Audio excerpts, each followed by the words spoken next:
The snow was falling softly, a thick layer of white that lay on the gray ground and scattered bodies. The air was cold and stuffy, so much so that the soldiers' breath came out of their mouths in heavy vapors, freezing in the air in a split second.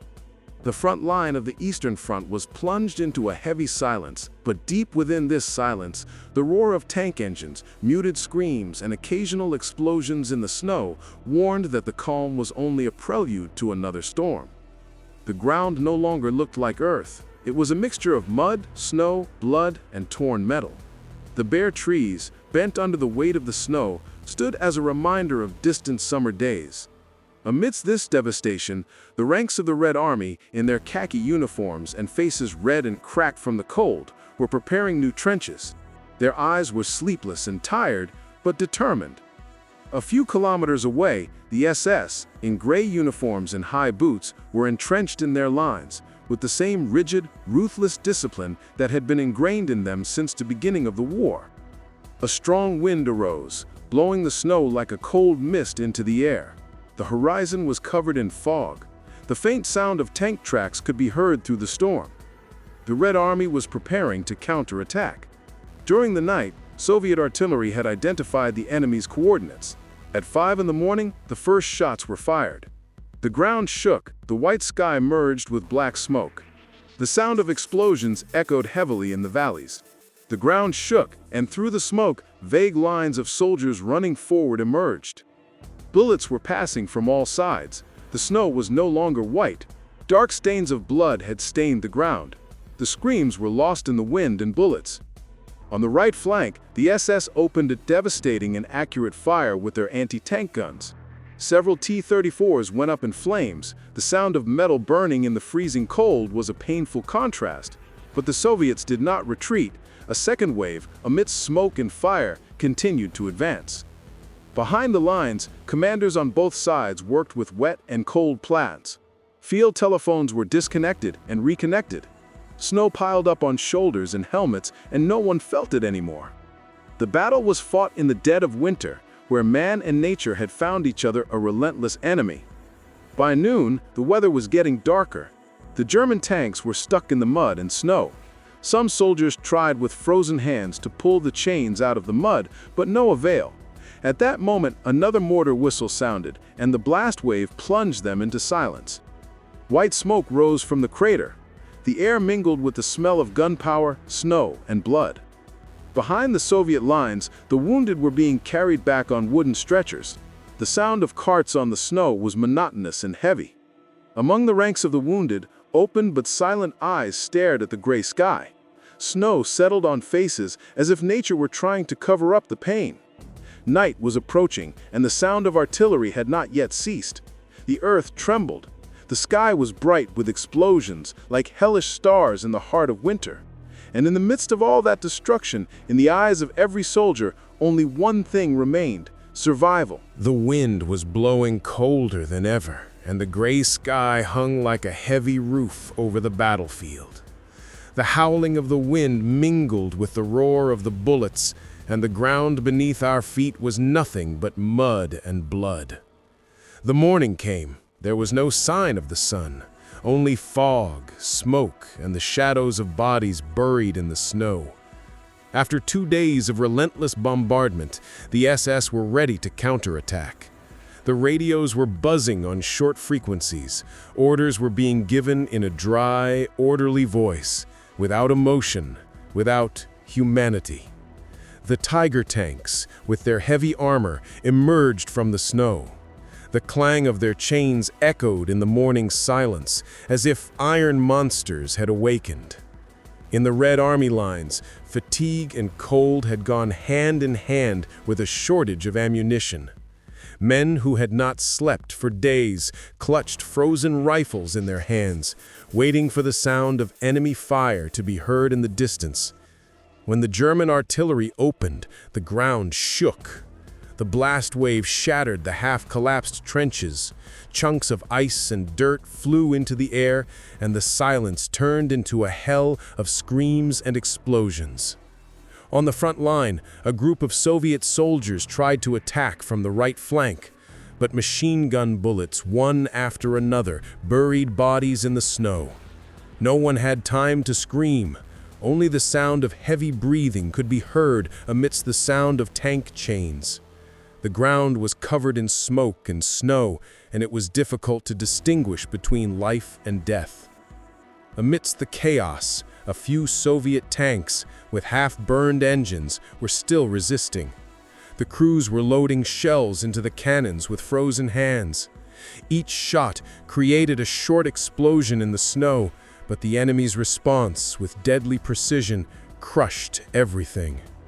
The sound of metal cracking, flames rising from the tank, and the silence that followed. It was a picture of the end of a resistance. The soldiers retreated, but not from fear, from exhaustion. They had lost ground, but their eyes were still on the horizon. In the distance, among the smoke and snow, red flags were still half raised, a sign that the battle was not over yet. By evening, the SS counterattack had recaptured a large part of the Soviet positions. The half-destroyed villages which the Red Army had taken the day before were again in the hands of the enemy. In the streets littered with rubble, the bodies of soldiers lay next to the burnt-out tanks. No one had time to bury them. The snow settled gently on their bodies, as if nature wanted to hide death. At night, the red light of the fire shone in the sky from behind the forests. Explosions were still going on in the distance. The sound of truck engines, the shouts of commanders, and the faint sounds of soldiers' prayers whispered in the trenches mingled, and with each passing minute, the eastern land, in its endless cold, swallowed up the souls of thousands. Night descended slowly and heavily on the battlefield. The snow was still falling, but now not gently, but with cold violence, like a white whip covering the wounded earth. The red flames of the fire burned like silent beating hearts in the darkness. The air smelled of burning and metal, and the sound of the wind hitting torn flags was wrapped in the silence of the night. Behind the Red Army lines, the order for a night attack had been given. The remaining artillery pieces slowly moved into firing positions in the snow. The soldiers, clenching their cracked lips between their teeth, readied their rifles. No one spoke. Only silent glances were exchanged between tired eyes. At 2 in the morning, the sky split open again. The sound of explosions swallowed the silence of the night. The bullets burned like angry stars in the dark sky, and the earth trembled. Amidst the smoke and fire, a wave of Soviet soldiers poured out of the trenches. Their silent screams were lost in the snow. They ran, knee-deep in snow, as bullets whizzed past them. The SS were taken by surprise, but their iron discipline soon showed. The white light of searchlights lit up the sky. Suddenly, the battlefield was illuminated. The faces of soldiers, the shadows of giant tanks, and the explosions of a series of explosions, all captured in a single instant. Machine guns fired, and the air was filled with sparks of death. In one corner of the field, a Soviet tank emerged from the smoke, struggling through the snow. Its turret swung to the left and fired a round straight at the enemy trench. The explosion sent pieces of wood and dirt flying into the air. But seconds later, a round from the other side hit it. The tank burst into flames, the flames melting the snow, and the sound of burning fuel and metal mingled with the sound of the wind. All around, soldiers fell to the ground, got up again, and moved forward. There was no light, but fire, the sound of bullets hitting metal, a short groan, and then silence. The night had become a field of death.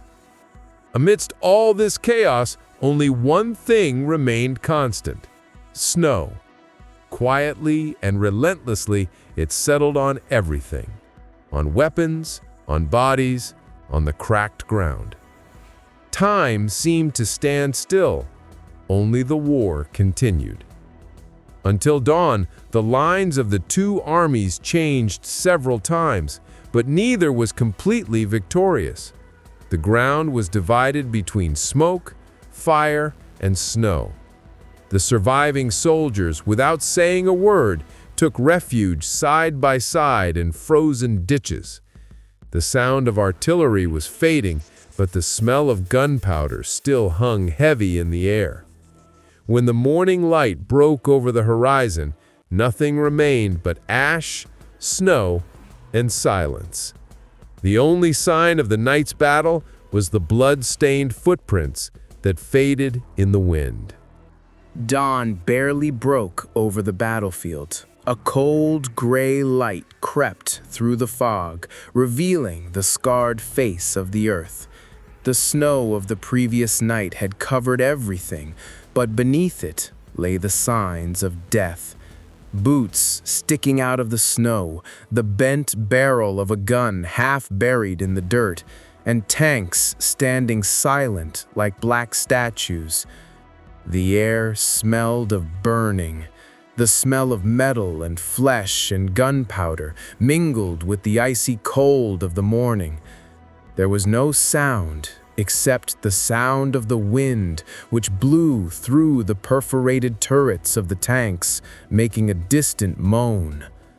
The remaining soldiers of the Red Army, with emotionless faces and sleepless eyes, walked through the smoke and fog. Each step left a muffled sound in the snow. Some of them were carrying the wounded. Others were just looking silently at the ground, where their friends were buried in the snow. There was no crying, because there were no tears left. On the other side of the field, the SS were reorganizing their lines.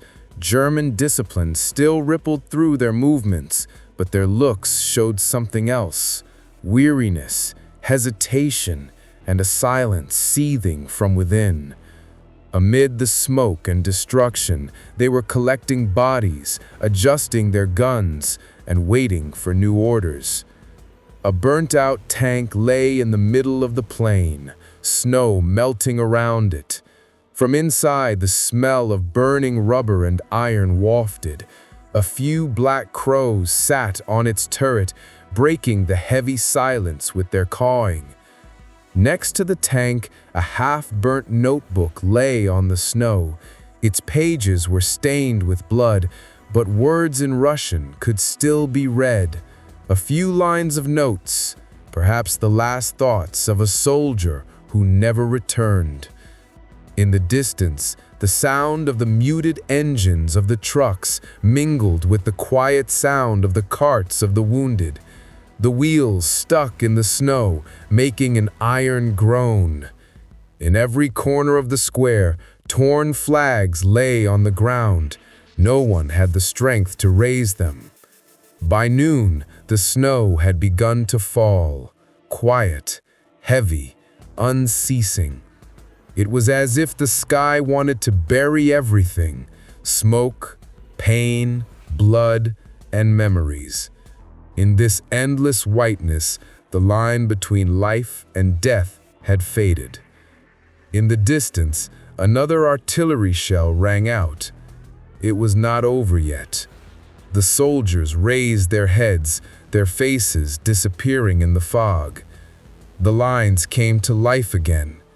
The tanks moved slowly. The ground shook again. No one knew how many more people would die on this plain today. All they knew was that this war would go on until the last breath froze in the chest of the last man. The snow continued to fall, heavy, quiet, and emotionless. At noon that day, the sky was cloudier than ever. Heavy snow clouds had descended on the horizon, and the ground was shrouded in a gray fog. The air was so cold that the sound of every footstep, breaking the ice beneath its feet, echoed dryly in the air. Nothing seemed alive. Even the birds had fled this land. Only the shadows of soldiers, like tired ghosts, moved through the smoke and snow. In the Red Army's central headquarters, several commanders were bent over a metal table with wet, crumpled maps. The steam of their breath wafted into the air. One of them was pointing with his finger at the enemy's defensive lines. The red lines on the map no longer had any tactical meaning. They were just marks of the blood of thousands. The field telephone on the desk rang from time to time, and each time the tired voice of another officer on the other side of the line announced another retreat. Nevertheless, the order to attack was given. There was no rest. There was no alternative to death, but to continue. The soldiers shook off their frozen clothes, cleaned their rifles, warmed the frozen barrels with trembling hands, and loaded bullets into the magazines. The sound of the safety catches closing was the cold rhythm of life that day. On the other side of the square, the SS were consolidating their lines. Their faces were emotionless, their movements precise and mechanical. Every order was carried out with precision, but behind this order there was a weariness that even German discipline could not hide. In silence, they were pulling the bodies of their soldiers aside, covering the trenches with snow and dirt, and adjusting the machine guns. Everyone knew that the next attack was coming. At 3 in the afternoon, the silence was broken. The roar of Soviet artillery rose from the east, a tremor that penetrated the very core of the earth to the bones. The first shells landed on the German lines, sending dust and snow skyward. The ground beneath the tanks shook. Withered trees like rotting logs shattered with each blast. The Soviet soldiers broke out of the defensive line and charged into the open plain. The snow rose into the air under their feet, their shouts lost in the sound of the cannons. On the horizon, T-34 tanks advanced with their heavy tracks. Their engines roared in the freezing cold. On the other side, Panther and Tiger tanks charged. In seconds, the battlefield was a sea of fire. Anti-tank shells shot like hot stars into the white sky. Each impact was a small but deadly explosion. Tanks caught fire one after another, turrets were torn from their places, and the sound of burning metal hitting the ground echoed amidst the howling wind. In the infantry lines, bullets were coming from all directions. Soldiers fell in the snow, then got up again, their clothes heavy with blood. The ground beneath their feet was slippery with death. One soldier, with frozen hands, pulled a grenade, pulled the trigger, and threw himself at the enemy tank. The explosion was followed by a brief silence. Then the faint sound of the wind returned again. To the left of the square, a village was engulfed in flames. One by one, wooden houses went up in flames. Black smoke rose from collapsed chimneys and covered the sky. There was no sound but the burning of wood. The snow was black. Amidst the chaos, the loud roar of airplane engines could be heard. Several Stukas flew low and dropped their bombs on the Soviet positions. The ground cracked, smoke filled the air. But a few minutes later, Russian planes appeared over the square with their roar. The battle in the sky also began. Flames swirled in the gray sky, and the metal wreckage of the planes sank into the snow. At dusk, the battle continued. The sound of the cannons did not stop for a moment. The ground beneath their feet steamed from the heat of the explosions. In this frozen hell, humans were only shadows moving in the smoke. No one knew how many hours had passed, or how many kilometers they had traveled. All that remained was to continue, even without reason. When night fell, the fires still burned. The smoke spread slowly in the wind. The sky was no longer black. It was dark red, like an open wound on the face of the earth. The soldiers who had survived took refuge in the trenches, clutching their rifles and staring into the darkness. No one spoke, only the sound of breathing, the sound of snow, and the distant sound of a war that never ended. The wind blew from the east, sharp and burning, carrying the smell of iron and burnt earth. The ground, now that the fire had died down, had become a silent cemetery. Fresh snow had begun to fall, but it still could not hide the stains of dried blood. Dark lines of corpses stretched along the frozen road, some lying face down, some half sitting, with eyes open and seeing nothing anymore. When morning came, the sun peeked out from behind the clouds, but it could not warm the earth. The Red Army soldiers, who had survived the previous night's battle, moved among the smoke and corpses. Every step was accompanied by the sound of ice and bone crunching. No one spoke. The sound of a human voice no longer made sense in this field. At the end of the field, the wreckage of a T-34 tank lay buried in the snow. Its barrel was pointed skyward like a hand, crying out for help for the last time. Beside it, a soldier sat, or maybe it was just a fragment of him. His face was covered in ice, and his eyes were still open, but his gaze was blank, timeless. A few meters away, a group of military engineers were gathering up the remaining equipment. The truck's wheels were stuck in the frozen mud, and one of them was hammering the chains to get them moving. Each blow made a dry sound. Another was pulling pieces of burnt metal from the ground, piling them up to be used to rebuild the trenches. The war was not over yet, it had only caught its breath. Amidst the devastation, a senior officer of the Red Army stood, motionless, staring at the horizon. His eyes were red from sleeplessness. He was peering through the smoke toward the enemy lines, where sporadic gunfire still rang out. Next to him, a half-burnt map was in the hands of one of the young officers. The blue and red lines were jumbled across it. No order, no direction, no hope.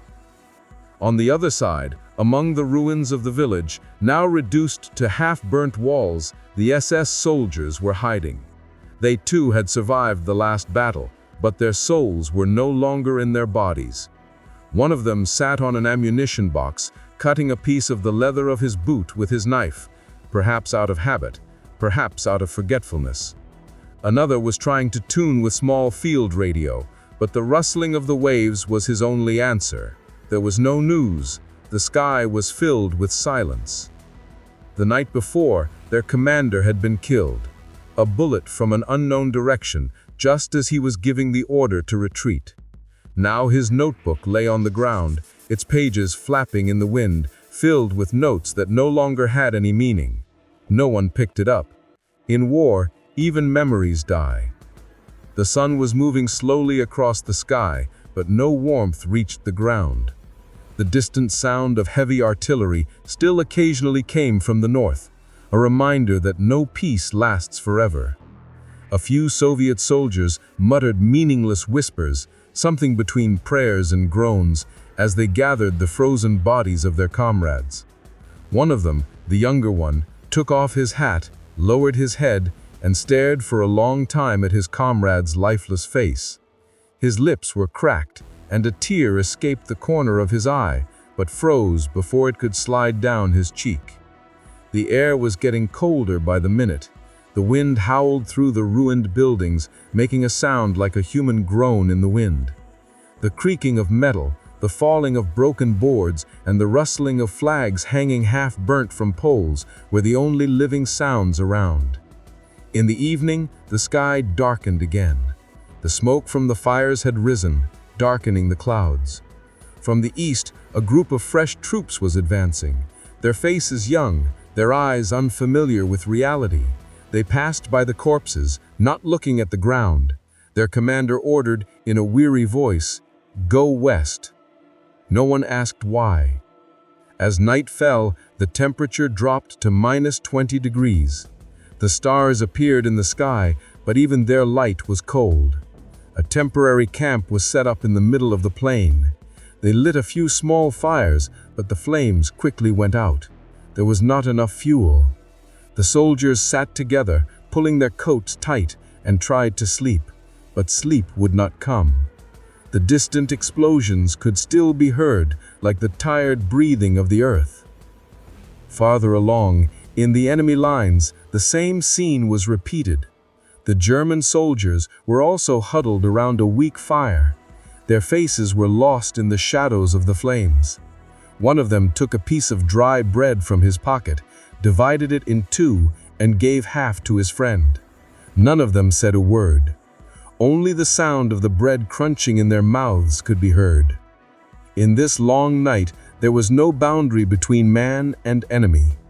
Only the cold, and the expectation of another dawn which it was not. Morning rose from the horizon in a gray light, a cold, lifeless light that turned the frozen snow the color of lead. Silence, heavy and dense, spread over the battlefield. The ground was hidden under a layer of fog, and only the black, jagged lines of corpses, overturned tanks, and broken tree branches protruded from it. On the horizon, columns of smoke still rose from the earth, a reminder of a battle that had been alive only a few hours before. Through the fog, the faint sound of engines could be heard. Slowly and heavily, the Soviet tanks were advancing again. Their tracks rolled over the hard, frozen snow, leaving deep tracks behind them. On each tank, shadows of soldiers sat, motionless, like statues of dirt and cold. Their faces were colorless, their eyes were fixed ahead, into the fog where the enemy might be hiding, might be dead, might be waiting. Amidst this slow movement, the earth breathed. Every few minutes, the sound of a boot sinking into the frozen mud, the rustle of chains or the whine of an engine would echo through the air. There was no shouting, no conversation, no laughter. Here, people no longer spoke with voices, only with movement, with survival. In the distance, behind the ruins of a village, the SS stood ready to defend. Their defenses were covered with mines, small trenches, and half-buried tanks. On the ground there were boot prints, empty shells, and scraps of German military cloth. Their officers had spread out maps on ammunition boxes, but the lines and arrows were blurred in the snow and blood. They no longer wanted maps. They just wanted to live to see the next day. A strong wind blew. The fog moved aside, and for a few seconds the two armies faced each other. In this deadly silence, only the faint sound of tank engines could be heard. A moment passed, and then the ground shook. The Soviet artillery opened. The first shell burst out of the fog, smashed into the ground, and swallowed everything. The sound of the explosion echoed across the plain. Birds that had taken refuge in broken branches flew into the air. The second wave came, faster, heavier, and relentless. The ground trembled underfoot. Snow rose into the air, darkening the gray sky. Each shot was like a heartbeat from the earth. On the other side, the German artillery responded. The sound of 88mm guns, dry and precise, echoed in the air. Smoke rose from the muzzles, and each shell sank among the Soviet tanks, one after another. Flames rose from the ground. One tank caught fire, another overturned, but the column did not stop moving. The Red Army was advancing, like a heavy wave of steel and blood. The screams faded into the fog. Bullets whizzed through the air, barbed wires snapped, trees shattered, and the snow turned black. The soldiers who had been alive 2 hours earlier were now part of the earth. And in the meantime, no one knew why they were still fighting. They only knew that if they didn't stop, everything would collapse. Farther away, on a small hill, a Soviet military photographer was taking pictures through the fog with his old camera. His fingers were blue from the cold, but he wouldn't let go of the shutter. He was capturing what no one else could look at, the human face when it comes so close to death. In his frame, the light of the snow and smoke mingled, and in the midst of it, the blackness of the eyes of the living who were still breathing. At noon, the battle reached its climax. The tanks were within a few meters of each other. The bullets were fired straight, relentlessly, mercilessly. The sky was no longer visible. Everything was drowned in smoke and dirt. The sound of the engine, the screams, the sound of hot metal hitting armor, everything was intertwined. No man was an individual at that moment. He was only part of the battle, part of the machine of death. By evening, no one knew who had won. The ground was covered with corpses. The tanks lay motionless, and the smoke rose to the sky. The sound of the shots slowly died away, and the old silence returned. The wind blew and fresh snowflakes settled on everything. On the burnt tanks, on the broken guns, on the frozen faces that had opened their eyes to a sky that no longer made sense to them. At the end of the day, only the faint sounds of the remaining breaths could be heard. Some crawled away from the line of battle. Some still held their rifles, but no longer had the power to fire. At night, the sky turned black. The moon remained hidden behind thick clouds. No fires were lit, no light on the plain. There was only the sound of the wind and the occasional sound of a piece of metal falling from an overturned tank. And in the darkness, the sound of quiet footsteps was heard. A lone soldier walked among the corpses. His boots crunched on the snow. In his hand was a half-burnt flag. There was no victory on his face, no defeat, only weariness, a man's weariness of himself, of war, of the world. He stopped, looked around, and buried the flag in the dirt. The wind blew, the flag trembled softly in the air, but no one was left to see it. The battle began on the second day. The morning was foggy, the sun was weakly shining from behind heavy clouds, and the shadows of destroyed buildings fell on the frozen ground.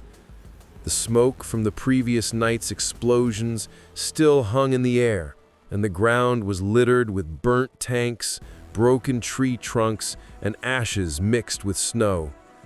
The distant sound of explosions and scattered gunfire echoed through the air like a weary howl. The surviving Red Army soldiers, each with red eyes and torn clothes, were walking through the ruins. The half-collapsed walls showed signs of a past life, a fragment of a painting, a child's shoe, a torn notebook, all amidst the dust and smoke. Each step made a sound in the rubble and snow, and sometimes a metallic sound rose from underfoot, a canister full of bullets or arrows left over from the previous night. Across the square, the SS troops were holding firm in their trenches. Several men were hiding in holes, their eyes following the enemy's movements through the smoke and dirt.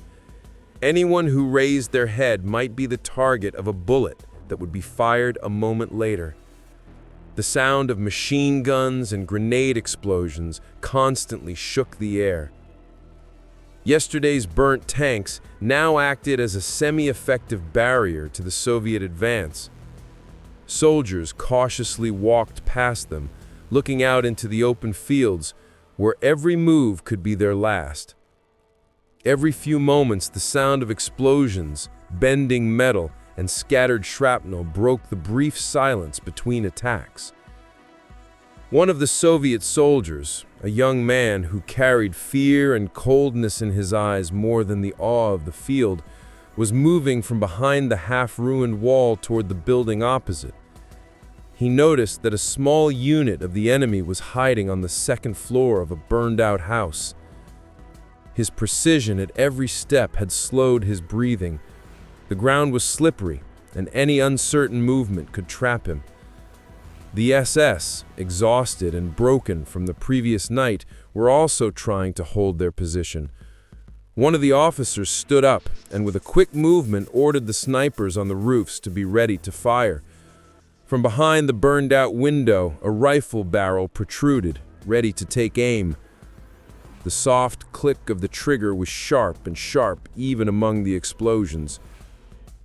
The fog gradually cleared, and now the battlefield was clearer. The road, which the day before had been covered in snow and ice, was now covered in mud and blood. Every burned tank, every half-hidden body, every piece of debris was a sign of a brutal struggle. But no one stopped. The advance continued with every step, with every explosion, with every short, trembling breath. In a brief moment of calm, the Soviet soldier leaned forward through the smoke, snow, and ash and looked at the horizon. The ruined buildings stood silent against the gray sky, like stone statues. From behind one of these buildings, a grenade exploded, sending a wave of dust and debris into the air. He fell to the ground and looked carefully at the path of advance, waiting for the next opportunity to move. On the enemy side, the SS commander stood in a dark hole, his eyes fixed on the Soviet lines, which were moving carefully but wearily forward. He lit his cigarette and exhaled slowly, while the sound of explosions and gunfire filled his ears.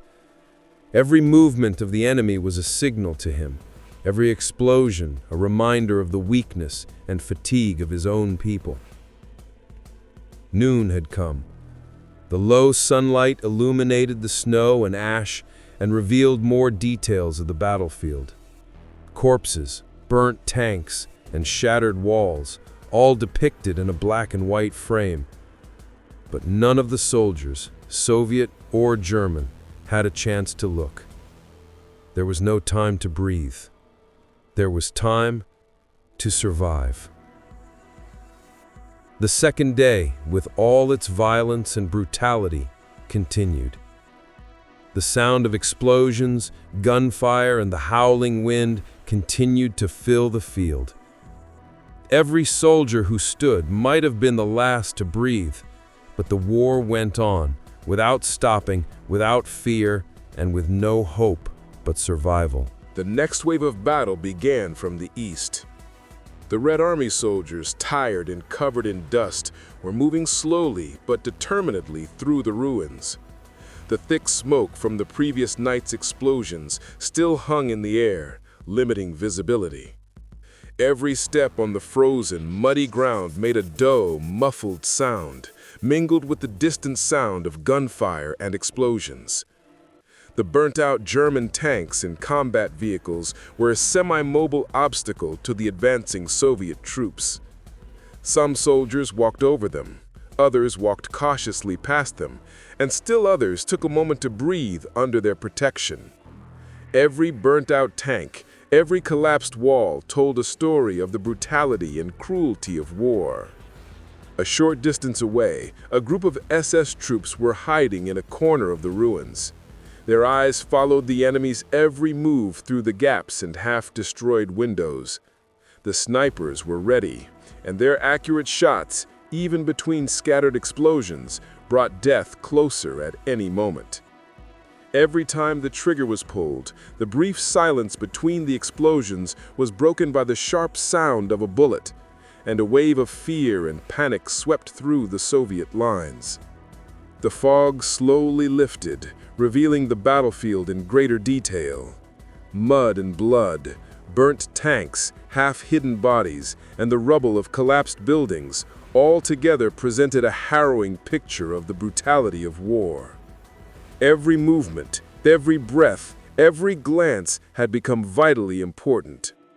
A Soviet soldier, a young man in torn clothes and a face smeared with dust, crawled forward from behind the half-destroyed wall. He had to cross the enemy lines to reach a strategic position. With every step, his ears were alert for any possible enemy movement. At any moment, a shell or explosion could have killed him. Meanwhile, the SS commander, with tired eyes and deep lines on his face, surveyed the position of his troops. He used the smoke and fire from the explosions to conceal his movements and carefully directed each shot. His soldiers, tired and injured, still held their positions in the holes and behind the half-ruined walls. The sun was lower, its weak light dividing the ground into long, heavy shadows. Every ruined building, every broken tree trunk, every half-hidden object showed a glimpse of the battlefield in a cold, merciless space. But none of the soldiers had a chance to stop. Time on this field was nothing but survival and advancement. Distant explosions, the sound of armored vehicles, and scattered gunfire were a relentless, continuous rhythm. The Soviet soldiers walked the ground with every breath they took, feeling the possibility of death closer every moment. In a corner of the field, a half-burnt tank exploded, sending a wave of fire and dirt into the air, briefly breaking the silence and reviving fear. The second day of the battle continued with double the ferocity of the early morning hours. Every soldier, Soviet and German, was busy trying to survive and hold their position. In this cold, frozen, and bloody field, nothing but advancing and resisting made sense, and the sound of explosions, gunfire, and screams still hung in the air, creating a cruel and relentless atmosphere. The battle reached its final hours, and the gray sky gradually darkened. The smoke from the explosions still hung in the air, filling every corner of the earth with the smell of burning and gunpowder. The ruins, the burnt tanks, and the half-hidden bodies formed a bitter and cruel scene of war. Every soldier, whether Soviet or SS, with tired, dusty faces, moved in a fragile silence, a silence that was occasionally broken by the distant sound of explosions and scattered shots. Amidst this chaos, the Soviet soldiers advanced with unceasing effort. Every step they took on the muddy, icy ground was tinged with fear and hope. They passed through half-ruined walls, burnt buildings, and wrecked tanks without stopping for a moment, because stopping meant death.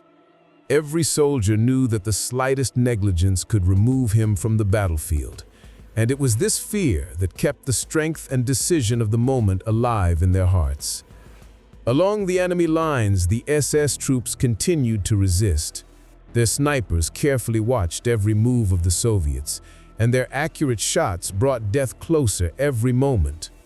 The commanders, with piercing eyes and bitter experience, tried to hold their positions, and even in conditions where their lines were shattered, to try their luck at recapturing them. The sun gradually sank on the horizon, and the shadows lengthened. The ground was covered with traces of destruction, bullets, blood, and smoke, presenting the final picture of a full day of fighting.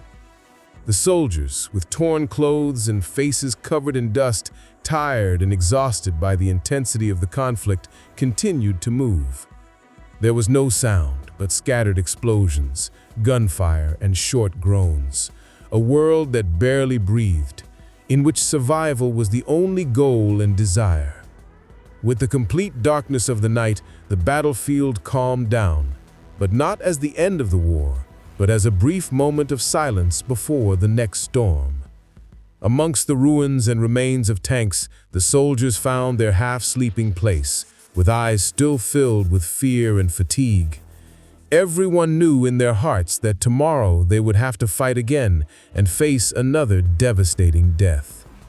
And thus, this long and cruel battle ended, leaving a deep scar on the ground and a lasting memory in the minds of those who had participated in it. But the war was not over yet, and the front lines remained waiting for the next battles, where humans, earth, and fire would mingle again, and history would continue this violence.